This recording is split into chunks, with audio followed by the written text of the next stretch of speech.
Hello, John Lockhead. Great to see you. How are you today? Hey, Brett, I'm great. Thank you. Hope you are. I am. What is today? It's Wednesday. Day. I'm glad you're going to have this conversation with me. I remember when we met. I love how meetings happen synchronistically.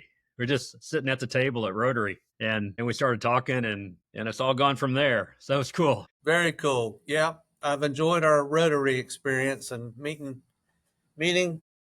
folks in the community and meeting you. So it's been worthwhile. It's funny. We're both entrepreneurs, and we both do a lot to try to attract eyeballs for our businesses. But I bet over half my business comes from random intersections with people along the way, not with any motivation to win business, but I'll always appreciate that. How long have you had your own business? We're going in our 25th year this year. Wow. That's a nice big round number. Or what is that? Odd number that's a big number. I wanted to, like, a lot of people are watching this are either already entrepreneurs doing really well or new entrepreneurs trying to figure it out. A lot of people are in a job they hate, dreaming of to leave that job and start their own business. Some are approaching what they call early retirement and are going to launch something. But like, as you think back over your entrepreneurial journey the past 25 years, can you think of a few lessons you've learned? Any advice you'd give to somebody getting ready to go into self-employment? Well, everybody's unique and different. Their story is different. Mine certainly is. Um, really, one of the reasons that started my own business was nobody would hire me.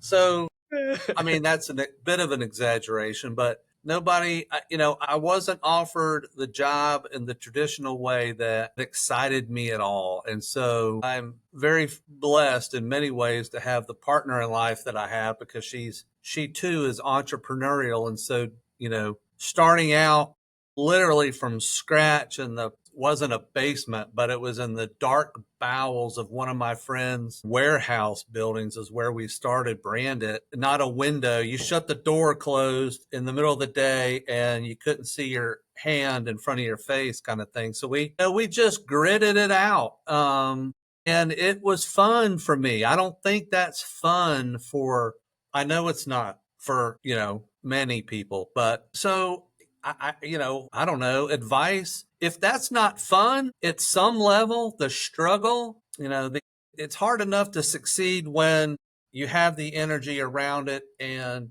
you love what you're doing, but it's going to be scary. I don't mean that because it's scary no matter what, but if it invigorates you some, then maybe go for it. If it doesn't, maybe don't, because there are a lot of obstacles along the way running your own business, never having done it before. You don't know what you're doing. You just got to figure it out. And I like figuring things out. And if you don't, maybe it's not for you. Yeah. What you just shared is my anecdotal definition of having a growth mindset. I mean, there's all kinds of books about a growth mindset, but I think it comes down to having the confidence in yourself that you'll figure it out. And it sounds like for an entrepreneur to be successful, they've got to have that. Their belief in themselves, they'll figure it out. Absolutely. Yeah, that's for sure. You have to have a belief. You have to have a desire. You have to have a passion. For me, I was been running scared for a long time. Mm-hmm. And that'll get you going. Mm-hmm. And when you do that enough, I like you said, in your business, it's just, you don't know where it comes from. I built my business over the years just because I enjoy what we do. We help people. We've got a fun product that people like to buy. That helps. But I just enjoy the process. I enjoy meeting people. I enjoy learning about their business. I ask a lot of questions because I like you're asking me, I like to know what motivates people, why they got in their business, what are their challenges in their business. We offer solutions to certain problems. I like to uncover those problems. And in the meantime, you make friendships, you build relationships, you watch people's businesses grow. To be a small part of that is very rewarding. I can only imagine. Hey, before I forget, tell the audience what it is you do and who are your typical customers. Sure. So our company is BrandIt. We're in Durham. We're a promotional product distributor company. So we sell branded merch. Anything you've ever seen that's got a company or university logo on it is kind of where we live. So in our marketplace here, we focus on a lot of university business. We're licensees with the local universities, and we've got several local large CRO organization clientele. So a lot of research businesses in the park. Uh, Mhm. you know, some of the good thing about our business can be the bad thing, and this is what you learn early on is Brett, maybe a little bit like you, everybody could use a coach. In my world, everybody needs to promote their business, and so we've learned where we do our best work and what is most effective for us. So we've over the years we've fine tuned kind of who our clientele is. Um, large entities typically have got a pretty good annual spend to promote their business. So lots of opportunity, and over 20 plus years, we've honed in on, like I said, a lot of university work and some large enterprise entities in the Triangle area. Nice. And do you have one favorite university in the Triangle? Oh wow, I better not answer that because I You're an equal opportunity supplier. we are. Personally, I'm a Carolina graduate and big Tar Heel fan, and got I had my oldest was a Duke graduate. We do a lot of work at Duke, and my youngest just graduated from Carolina too. So we've kind of got that all covered. We're a Nice. house divided, as they say. You got the Durham Chapel Hill thing covered up. Indeed, I love it. Hey, as and you the think, good folks in Raleigh and Greensboro, so licensees there as well. one thing I love about living in this area are all the colleges, all the college sports, and all the energy that comes with higher education is so cool. Always, as you know, always something going on. You may take that for granted, but I've lived in places where didn't have big universities around us and didn't have No, all. you're really right. And, I love to say to my customers at this time of year, especially, it's like, it's hard to get around on campus and park and go visit our folks. And so, we're fond of saying it's great at the end of the spring semester to see the kids leave, have a little summer break, but it really is nice in the fall when new kids come back. And that is one thing that we love about, again, our work is that there is this cycle in, their work to help promote their department fundraising efforts and so on, that just comes around year after year after year. That's cool. That's Very cool. cool. Yeah, we are very lucky here in the Triangle with all our great universities. Hey, as you think back over the last 25 years, can you think of any mistakes that you made that you can share? Wow, yeah, made some bad hires. As a small business, we're a family run shop. So my wife and I own the company, and our daughter actually just joined us here recently. She lives in the DC area, so she's starting her career in sales up there. And wow, trying to mentor her has reminded me of what it's like to start from scratch. We hope maybe she'll move back to this area and pick things up, but she wants to start and kind of make it on her own, which I appreciate. But I can't help her there. I don't know folks in Washington Metro DC. So I'm able to help her because I made many of the mistakes that, she's going to make or whatever. But networking and prospecting is kind of the name of the game in sales. And fortunately for her, she's well suited to it. You know, and so, but she's starting fresh and she's joined a couple of, networking organizations. Like I was saying a minute ago, part of the problem in our business is that everybody wants to buy what we sell, um, we've got to have a good alignment of what is a good customer for us. That you got to have a certain amount of budget in your annual budget to make sense to work with us. So she's learning that. I learned that the hard way. It was a Who Stole My Cheese book, if anyone's ever read that, I am scurry. I just hustled. And the result is I've got a lot of contacts in town of people that we've done work for over the years. But one mistake I made was not focusing on a vertical market early enough. Okay. And, hire folks. Mm-hmm. Sometimes, usually the right people are more expensive, Mm-hmm. but it's very expensive to hire the wrong people. Mm-hmm. You don't, you know, really your intuition, trust your intuition. How about that? I feel like I've got a pretty good intuition on people's motivations and stuff, but still you can go wrong. And so hiring is key. Technology today is very key.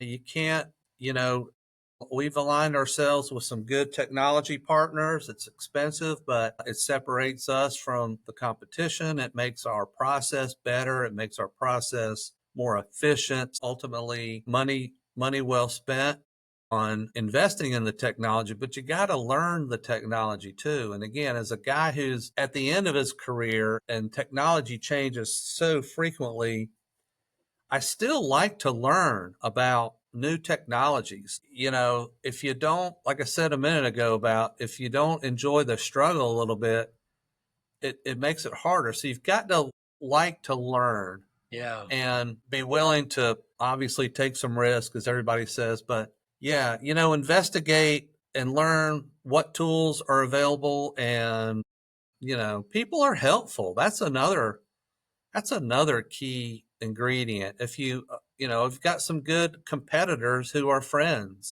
Mm-hmm.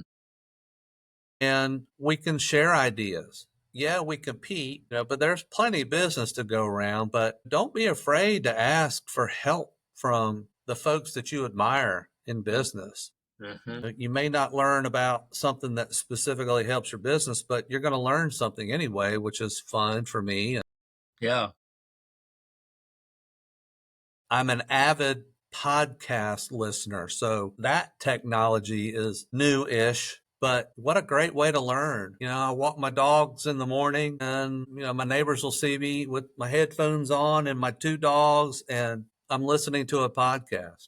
We met at Rotary, Brett, you and I, and when people ask me about Rotary, what is Rotary? And one of the things I say is it's kind of like a 30-minute podcast with a fantastic lunch and people in the community. So you learn about Something. all kinds of things, Yeah. and a lot of which you can bring into your business. I think if you're inquisitive and you're a learner, and you're not afraid, that helps an entrepreneur succeed Nice. for sure.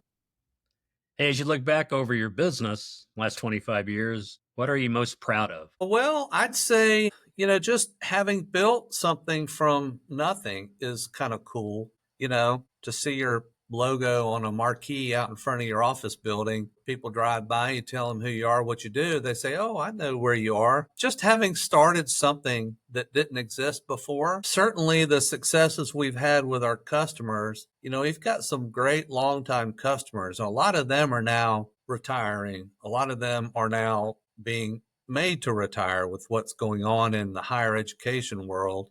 Mm-hmm. They're at the end of their career and at the high end of their income. So we're seeing a lot of turnover, and we're having to reintroduce ourselves kind of to the next generation of buyer, and that's a whole other conversation about buyers today versus the way I learned to work with folks is very different. So yeah, gosh, again, when I talk to my daughter who's trying to start her business, many of the buyers now are younger than me, of course, but they're often this job gets relegated to um, a younger buyer typically, and they buy differently today. And that I'm having to learn how to negotiate. I don't like it as much. They don't, as a rule, I would say the younger buyers are reluctant really to meet and talk the way I'm accustomed to. Yeah. Yeah. Everything's done electronically. And that does take away a bit of kind of our value add, I feel like. Hmm. as a consultative salesperson. If Hmm. you can't consult or they're not interested or willing to learn about how we operate or share with us kind of what their pain points are, it's hard for us to offer the right solution. So those are things that I don't know. I don't have a good solution for. I'm looking for help in that area from, my 20 something year old daughter and her friends and how they work, because it is different today. So that's a challenge Yeah. that we're looking for solutions to. I'm sure there is one, but business is still very, very good and we're getting through that. But again, like I said, as our long-term customers are kind of aging out and being replaced, there's some new skills and techniques I think that I need to learn what to do and how to do a little bit better. Yeah. Good, good. Well, you and I are about the same age. I want to shift now away from business and just about life in general. Have you, could you put words to what you want your legacy to be one day Wow. after you? After having gone through your master class, I've given it a little more thought than I had in the past. I haven't, it needs a lot of fine tuning. So I don't know what the words would be. Brett, it's a work in progress, as we all are. And for those that are listening, haven't experienced Brett's master class, it's worthwhile for sure. And we start out with, kind of what your goals are and all these handful of areas of your life, and where do you feel like you fit on that continuum, and where is there room for improvements. And I'm looking at my graph right now. It's on my desk. I leave it there. And Good so job. it's not a perfect cylinder. It's not filled to the edges, which means there's always room for improvement in these areas of your life. And Yeah. It means you're they alive. they shift. But your question has to do about what my legacy is, and I don't know. I don't know. Get philosophical. I don't know if anybody cares about this, but I care. I'm blessed to have great family. I've got a couple amazing kids. I hope that my legacy involves them. I've got one that's in our business, so it's exciting to think that our little family business will survive us. Hmm. And we've got some long time employees who are on board to perhaps carry on with BrandIt, as it were. So that's exciting. You Yeah. know, Yeah. I like, again, having just experienced several of our customers who were retiring or, forced to retire essentially. I had a conversation, actually my wife did, with one of her good friends who's been in the fundraising business her entire career. And, she's made a difference. But when she leaves, that is over for her. And hmm, a lot of what she was fundraising for, has to do with things that are, currently not a priority for frankly our current administration. And she's frustrated with that because her legacy of raising money for research for higher education cancer research is, just kind of at the stroke of a pen getting whisked away. I think it'll come back, but that's a frustrating lifetime's work, I guess. And for us, it's nothing as important as cancer research by any means, but I think our little business will survive and live on, which is exciting. yeah. That's beautiful. No, I like to define legacy as what other people say about you after you pass. I mean, having your business continue on is for sure a legacy, but a lot of people have, they think a resume legacy or a net worth legacy, and those are things, but what people say about you is what motivates me. I want people to say, yeah, he was a nice guy, or, he cared about me. But, and sometimes Yeah, I people, don't know. sometimes I hope so. I'm they not going to will. toot my own horn that I, way, but I know you. hopefully somebody will stand up and say something. I Something. will. Hopefully, I go before you go. Hey, so I'm kind of not shifting, but focusing a lot of my work on men in midlife. And you and I, midlife's a pretty big range, but I view you as a man who's flourishing in the business that you've started, in your family, in your life. Can you think of advice that you would give others on how to flourish in midlife, specifically other men, men our Sure. age? Well, yeah. Wow. Yeah. Okay. Sure. I'd say the first most important step is that it happens a whole lot earlier than when you're 60, right? Yeah, like I've 40. I've I've sort of chosen the work I'm in and have been able to, manufacture a work life that I made the way I like it. So that's been a big part. But really, the biggest part is for me has been the right partners in life, and that decision was made 30 plus years ago now. So how to flourish now includes having some opportunities to choose, kind of what to do next. I can't imagine having to start that now. So if any advice would be start it today. So I've got great family and friends and, stuff I love to do. I'll, kind of like to have fun in life. Yeah. So how to flourish now, I'd say started a long time ago with having a business that I'm in control of. It's not in control of me, and having support that allows me to learn and travel and explore and be physically active like I like to do. A lot of flourishing is having the freedom to explore and do many of the things that I'm interested in doing. Fantastic. I love that. Hey, we're almost out of time. You mentioned a little bit about the master class, but as you reflect on it, any other observations or thoughts that you can share? Yeah, so I'm fortunate now. Like I said, I like to learn. This stuff's cool to me. We met at the right time, and I did a fair amount of this kind of work early on in my career, but it's easy to skip it. It's easy to not invest in yourself. It's easy to not ask some of these questions that you might know and not like the answer to. But if you're interested in growing, you got to know, where you need to fertilize. Yeah.